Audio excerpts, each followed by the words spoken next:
Hello hi everyone అండి. మారుతి సాహితీ channel ప్రేక్షకులకు స్వాగతం సుస్వాగతం అండి. అంతా బాగున్నారండి? మేమంతా బాగున్నామండి.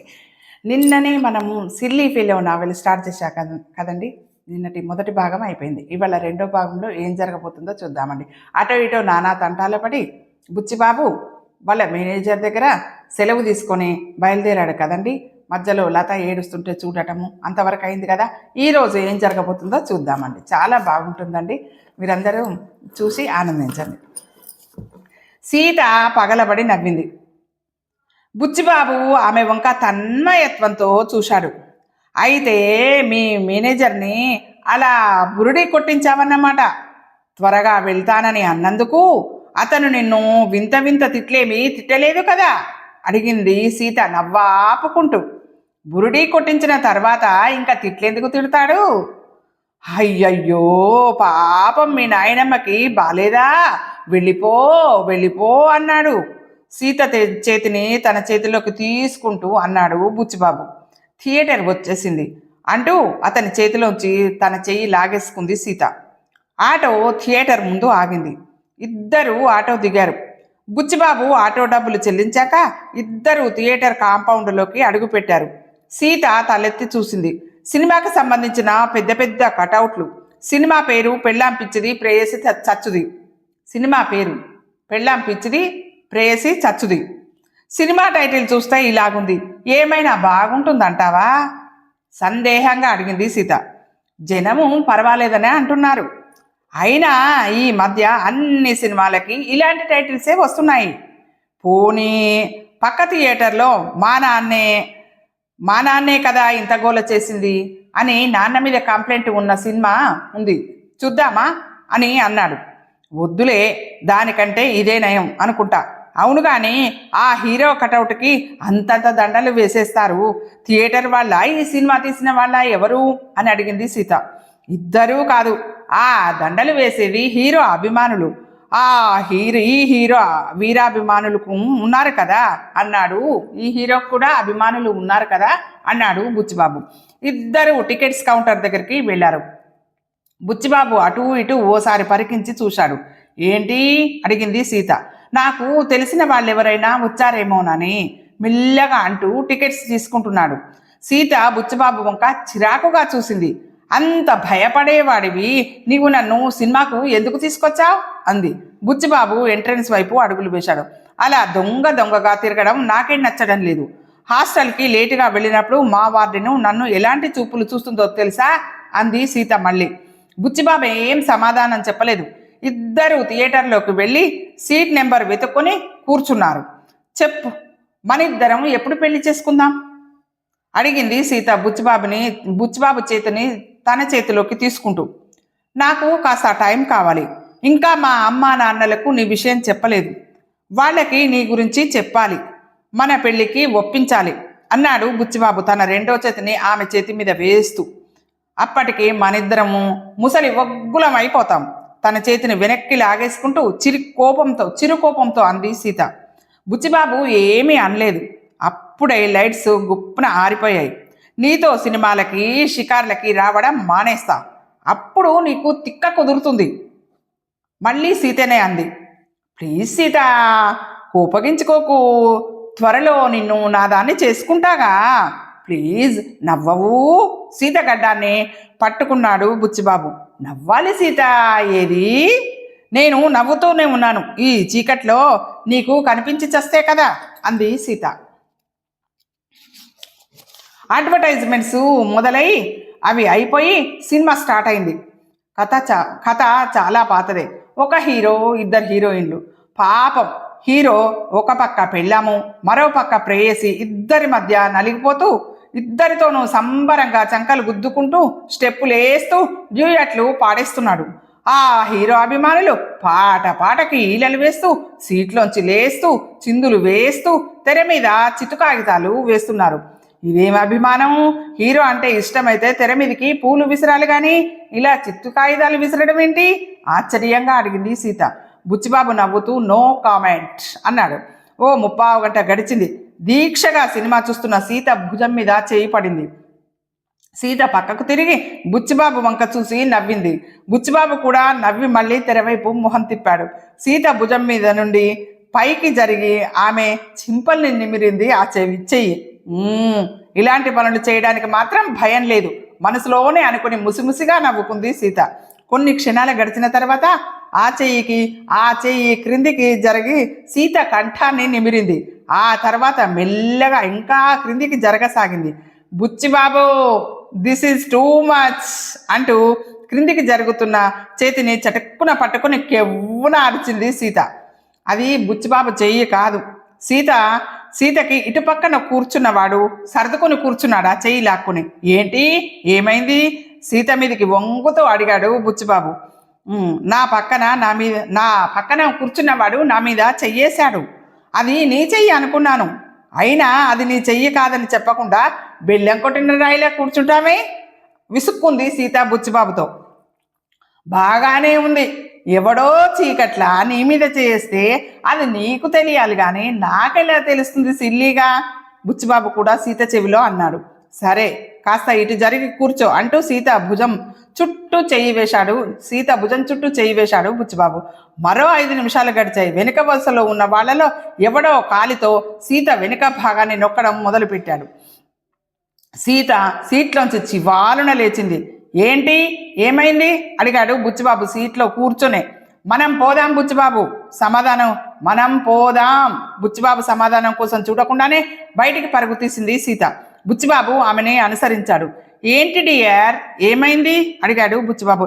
ఎవడో రాస్కెల్ వెనక నుండి కాలేసి నొక్కుతున్నాడు. చిచ్చి, ఇంకెప్పుడు ఈ అలగా జనాలు చూసే సినిమాలకి నేను రాను విసుగ్గా అంది సీత. వెధవలు, పోదాం పదా అన్నాడు బుచ్చిబాబు. పోదాంలే గాని ఇందాక వాడెవడో నా మీద చెయ్యేశాడని చెప్పిన నీలో ఏ రియాక్షన్ లేదు. వాడిని పట్టుకొని నిలదీయకూడదు? నీ కోపం రావద్దా ఇప్పుడు? ఎందుకులే సిల్లీగా అనవసరమైన గొడవని నసిగాడు బుచ్చిబాబు. అవును, నీకు ఇది సిల్లీగానే అనిపిస్తుంది. ఎందుకంటే ప్రస్తుతం నేను నీకేం కాను కదా. అదే నేను నీ భార్యనై ఉంటే నా మీద ఎవడో చెయ్యి వేస్తే నువ్వు ఇలాగే ఊరుకుంటావా? ఉక్రోషంగా అడిగింది సీత.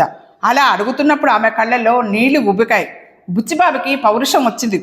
ఉండు, నీ మీద చేసిన వాడి పని, నిన్ను కాలుతో తొక్కిన వాడి పని ఇప్పుడే పట్టి వచ్చేస్తాను ఉండు అని సీతని అక్కడే ఒంటరిగా వదిలేసి థియేటర్లోకి ఆవేశంగా వెళ్ళాడు బుచ్చిబాబు. పావుగంట గడిచిన తర్వాత బుచ్చిబాబు రేగిన జుట్టుతో చిరిగిన ప్యాంటు షర్టుతో బయటికి వచ్చాడు. ఏంటిది, ఏమైంది కంగారుగా అడిగింది సీత. కనబడ్డం లేదు, తన్నారు నీరసంగా అన్నాడు బుచ్చిబాబు. అదేంటి, నాతో మిస్బిహేవ్ చేసింది కాకుండా అడిగిన నిన్ను కూడా తన్నారా? తన్నింది వాళ్ళు కాదు మరి, నీతో మిస్బిహేవ్ చేస్తున్న వారితో వాదిస్తుంటే ఈ సినిమా హీరో అభిమానులు నన్ను తన్నారు. అదేంటి, ఈ విషయంలో వాళ్ళకేం సంబంధం ఉంది? ఆశ్చర్యంగా అడిగింది సీత. వాళ్ళ అభిమాన హీరో సినిమాని చూడనివ్వకుండా గొడవ చేశానని వాళ్లకు సిల్లీగా కోపం వచ్చింది. పళ్ళు కొరికాడు. పర్వతాలరావు టీవీ చూస్తున్నాడన్న మాటే గాని ఆయన ధ్యాస టీవీ మీద లేదు. మాటికి గోడ గడియారం వంక చూస్తూ ఉన్నాడు. ఆయన్ని పార్వతమ్మ గమనిస్తూనే ఉన్నది. ఆయన మనసులోని ఆలోచనలు ఆవిడ మనసులో కూడా, ఆయన మనసులోని ఆలోచనలు ఆవిడ మనసులో కూడా మెదులుతూ ఉన్నాయి. చివరికి ఆవిడే అంది, ఆఫీసు 5 గంటలకే అయిపోయింది కదా, అయినా వీడింకా ఇంటికి రాలేదు ఎందుకో అంది. ఫ్రెండ్స్తో తిరుగుళ్ళు ఎక్కువయ్యాయి, పింజారీ వెధవ కస్సున లేస్తూ అన్నాడు పర్వతాలరావు. పాపం తిట్టకండి, తిడతానా చీరేస్తానా, వెధవన్నర వెధవ. రోజు అర్ధరాత్రి దాకా వీడు రోడ్డు మీద వెలగబెట్టే రాచకార్యం ఏమిటో. అందుకే వాడికి త్వరగా పెళ్లి చేసేద్దామండి, అప్పుడైనా ఇంటి పట్టున ఉంటాడని నేను మొత్తుకునేది నెత్తి కొట్టుకుంటూ అంది పార్వతమ్మ. అందుకే రేపు పిచ్చిక వారి అమ్మాయిని చూడ్డానికి వెళ్తున్నాం. పిల్ల నచ్చితే వెంటనే తాంబూలాలు పుచ్చేసుకుని పెళ్లి చేసేయడమే. రేపు ఈ సన్నాసి వెదవని ఆఫీసు నుండి తిన్నగా ఇంటికి రమ్మని చెప్పు అన్నాడు. పాపం తిట్టకండి, నేను వాడికి చెప్తాగా, రేపు మనం పిల్లని చూడ్డానికి వెళ్తున్నామే, వాళ్ళ ఇంటి పేరు పిచ్చుక, అయినా పిల్లలు మాత్రం ఏనుగుల్లా ఉంటారట కదండి. ఎవడలా కూసిన తింగారి వెదవా, మనుషులకు పుట్టిన వాళ్ళు మనుషులకు పుట్టిన వాళ్ళు ఏనుగుల్లా ఎందుకుంటారు? ఏదో కాస్త బొడ్డుగా ఉంటుందో ఏమో అంతే. పర్వతాలరావు ఇలా అంటుండగానే బుచ్చిబాబు లోపలికొచ్చాడు. బుచ్చిబాబుని ఏదో అనాలని అనుకుని అతన్ని చూసి పర్వతాలరావు అలాగే నోరు తెరుచుకుని కొన్ని క్షణాల పాటు ఉండిపోయాడు. పార్వతమ్మ పరిస్థితి అంతే. ముందుగా పర్వతాలరావు తేరుకున్నాడు. ఏంట్రా వేదభాయ్, ఆ వాలకం, ఆ చిరిగిపోయిన డ్రెస్ ఏంటి, ఆ రేగిపోయిన జుట్టేంటి, ఆ జులై విధవతో కుస్తీ పట్టినావు, అందుకేనా ఇలా తయారయ్యావు అన్నాడు పర్వతాలరావు. ఏంటి నాన్న మరీ సిల్లీగా, నేనేమైనా స్ట్రీట్ రౌడీనా రోడ్ల మీద కుస్తీ పట్టడానికి? ఏదో చిన్న యాక్సిడెంట్ అయింది అంతే అన్నాడు బుచ్చిబాబు నేల చూపులు చూస్తూ. బాబూ, పార్వతమ్మ ఒక్క పెట్టిన గావుకెక్క పెట్టింది. తర్వాత చెంగున బుచ్చిబాబు ముందుకు గెంతి అతని తల, ఆ తర్వాత ఒళ్ళంతా నిమురుతూ, నీకేం కాలేదు కదా బాబూ, చెప్పు బాబూ అంది. ఏమైనా అయితే ఇంటికి ఎలా వస్తాను? మరీ సిల్లీగా సినిమాలో తల్లిలా ఓవర్ యాక్షన్ చెయ్యకు. రోడ్డు దాటుతుంటే ఎవడో మోటార్ సైకిల్తో గుద్దాడు, పెద్ద దెబ్బలేం తగల్లేదు అన్నాడు బుచ్చిబాబు. అది సరేనోయ్, మరి ఇంటికి రావడం ఇంత ఆలస్యమైంది? కూరగా చూస్తూ అడిగాడు పర్వతాలరావు. ఆఫీసులో పని ఎక్కువ ఉంటేను నసిగాడు బుచ్చిబాబు. ఉంటుంది వేదవ ఆఫీసు. పెళ్లి చేసేస్తే ఆఫీసులో నిజంగా పని ఉన్నా ఎగ్గొట్టి ఇంటికి తొందరగా తగలాడతాం. అన్నట్టు రేపు నీకు పెళ్లి చూపులు బాబు, ఆఫీసు నుండి త్వరగా వచ్చాయి అంది పార్వతమ్మ. పెళ్లి చూపులు నాకొద్దు. అయినా నన్ను అడగకుండా పెళ్లి చూపులు ఎవరు ఏర్పాటు చేయమన్నారు? బుంగమూతు పెట్టాడు బుచ్చిబాబు. నిన్నడగడవేంటోయ్ వేధావాయ్, నేను వస్తామని వాళ్ళకి మాటిచ్చా. నోరు మూసుకొని మాతోరా, లేకపోతే మా అబ్బాయి సంసారానికి పనికిరాడని నేనే పని కట్టుకొని ప్రతి విధవ దగ్గర ప్రచారం చేసిస్తా. అప్పుడు నువ్వు కావాలనుకున్న నీ పెళ్లి కాదు. చిందులేశాడు పర్వతాలరావు. పార్వతమ్మ హవ్వ అని నోటి మీద అరచేత్తో కొట్టుకుంది. బుచ్చిబాబు తల పట్టుకొని సోఫాలో కూర్చుండిపోయాడు. ఏంటా కాళ్ళు ఇడ్చుకుంటూ నడవడం తింగరి వెధవల?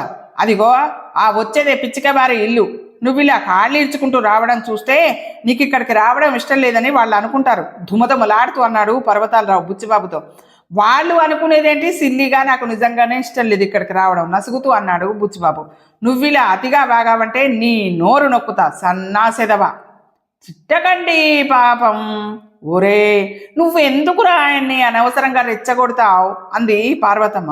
పిచ్చిక వారి ఇంటిని సమీపించగానే లోపల నుండి ఓ యువకుడు బయటకు పరిగెత్తుకొని వచ్చి వీళ్ళ ముగ్గురికి ఎదురొచ్చాడు. రండి, పెళ్లి కొడుకు మీరేనా అడిగాడు ఆ అబ్బాయి బుచ్చిబాబుని. కాదు నేను అన్నాడు పర్వతాలరావు గుర్రుగా చూస్తూ. హవ్వ నోటి మీద చేత్తో కొట్టుకుంటూ అంది పార్వతమ్మ. లేకపోతే ఏంటయ్యా, పెళ్లి కొడుకు నేను కాదని వాడని గుడ్డోడైనా చెప్తాడు. మళ్ళీ ఆ ప్రశ్న ఎందుకు అసలు? ఆ అబ్బాయి బిత్తరపోయి చూశాడు. నువ్వేమీ అనుకోకు బాబు, ఆయన తీరే అంత అంది పార్వతమ్మ. ఇంతలోకే పిల్ల తండ్రి పిచ్చిక సుబ్బారావు ఇంట్లోంచి రయ్యన బయటికి వస్తూ పర్వతాలరావు కాళ్ళ మీద పడిపోయాడు. అబ్బో, చాలా మర్యాదలు చేస్తున్నారు. ముక్కున వేలేసుకొని సుబ్బారావు వంక అబ్బుర పడిపోయి చూస్తూ అంది పార్వతమ్మ. సిల్లి హో అని మనసులో అనుకున్నాడు బుచ్చిబాబు. పిచ్చిక సుబ్బారావు మోకాళ్ళకి అంటిన మట్టి దులుపుకుంటూ గలగలా నవ్వేశాడు.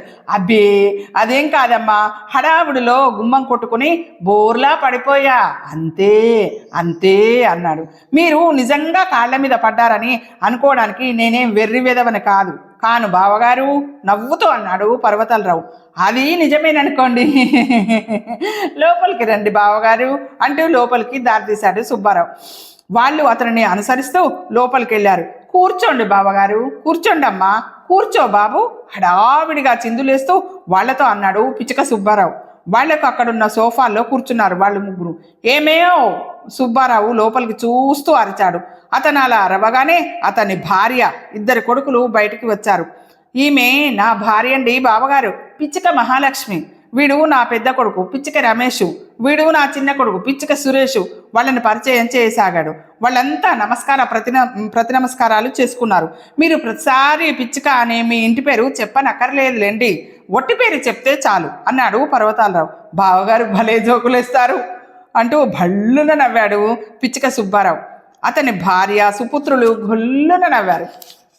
కాసేపు బుచ్చిబాబు ఉద్యోగము, జీతము, ప్రమోషను, అవకాశాల గురించి ఆ మాట ఈ మాట మాట్లాడిన తర్వాత స్వీట్లు, హాటు, పళ్ళు అన్నీ తెచ్చి వాళ్ళ ముందు పెట్టారు. అమ్మాయిని కూడా తీసుకురండి అన్నది పార్వతమ్మ. అలాగైనమ్మా అని మహాలక్ష్మితో నువ్వు పిచ్చుక వరలక్ష్మిని తీసుకురా అన్నాడు సుబ్బారావు. ఇంకా ఈరోజు ఈ పెళ్లి చూపుల వరకు వచ్చిందండి. పెళ్లి చూపులలో ఏం జరగబోతుంది అనేది రేపటి భాగంలో చూద్దామండి. ఈ భాగం మీకు నచ్చినట్టయితే లైక్ చేయండి, షేర్ చేయండి, మన ఛానల్ని సబ్స్క్రైబ్ చేసుకోండి. మీ అందరి ఆదరాభిమానాలు, ప్రేమ మన మారుతి సాహితీ ఛానల్కి ఎల్లవెళ్ళలా ఉండాలని మనస్ఫూర్తిగా కోరుకుంటూ మనందరం ఆనందంగా, ఆరోగ్యంగా, సుఖంగా, సంతోషంగా ఉండాలని ఎల్లప్పుడూ కోరుకునే మీ మారుతి సాహితీ ఛానల్ అండి. ఉంటానండి.